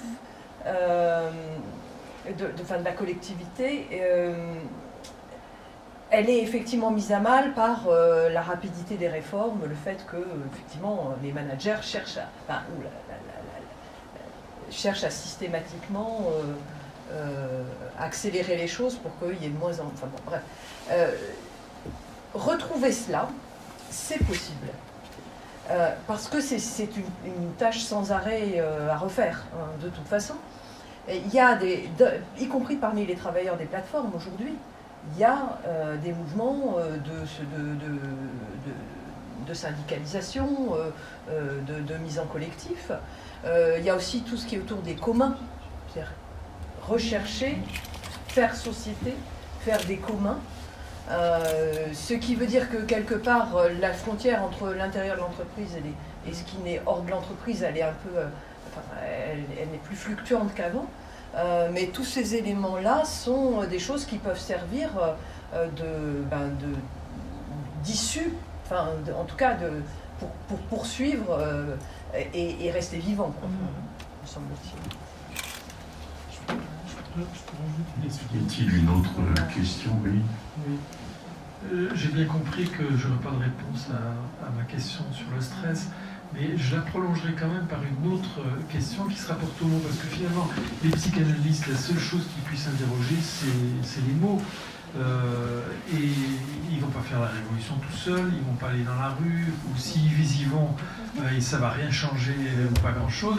En revanche, la manière dont ils interrogent les mots peut produire des effets. Moi, dans mon travail de psychanalyste, quand je dis à quelqu'un qui me parle de stress, je dis c'est un mot fourre-tout qui veut rien dire. Qu'est-ce que vous pourriez, vous, venant de vous, décrire à partir de ce mot, au-delà de ce mot, ce qui vous arrive à vous? Et c'est pour ça que je vous ai interpellé en tant qu'acteur qui utilisait ces termes-là. Et je voudrais juste revenir sur le mot de risques psychosociaux. Qu'est-ce que c'est qu'un risque psychosocial? La naturalisation de la souffrance dans l'entreprise. On va vendre une entreprise en disant vous avez tant de % de risques psychosociaux, donc elle va coûter moins cher, plus cher en bourse. Et c'est quoi? Pourquoi on continue à utiliser ces mots qui ne sont au service que du système? C'est la réalité.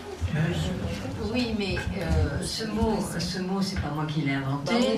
Le problème, c'est que c'est un terme qui a été utilisé pour obliger les entreprises, pour essayer de vendre de la prévention au niveau des entreprises. Et donc il fallait bien le définir, mais effectivement le terme, ça n'a jamais été réellement défini par le ministère, ni sur le plan scientifique non plus, mais c'était pour que dans les accords sur la souffrance au travail, mais les accords, je pense au niveau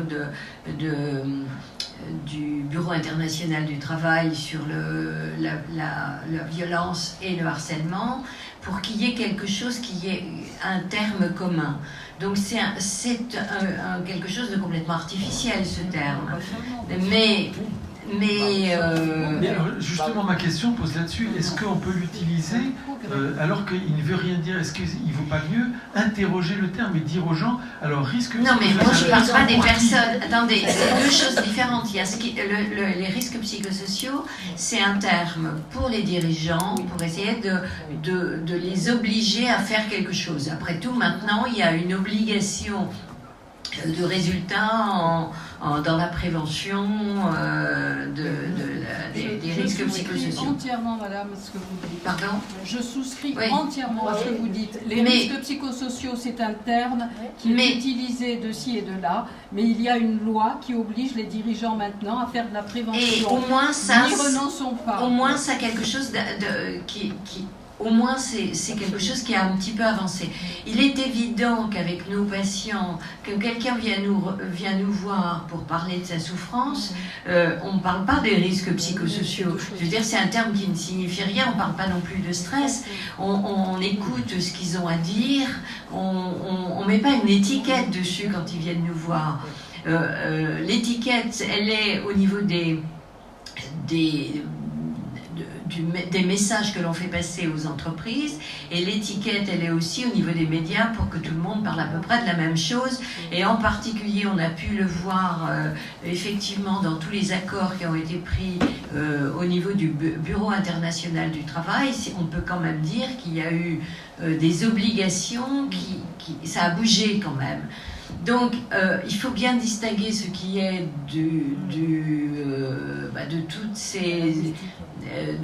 toutes ces négociations sur le travail, et puis ce qui se passe quand nous, on reçoit quelqu'un qui est en souffrance. On n'utilise pas la même chose, c'est pas les mêmes mots, on va dire, mais on sait de quoi on parle. Bien, écoutez, il me reste à remercier les 4 personnes qui ont débattu.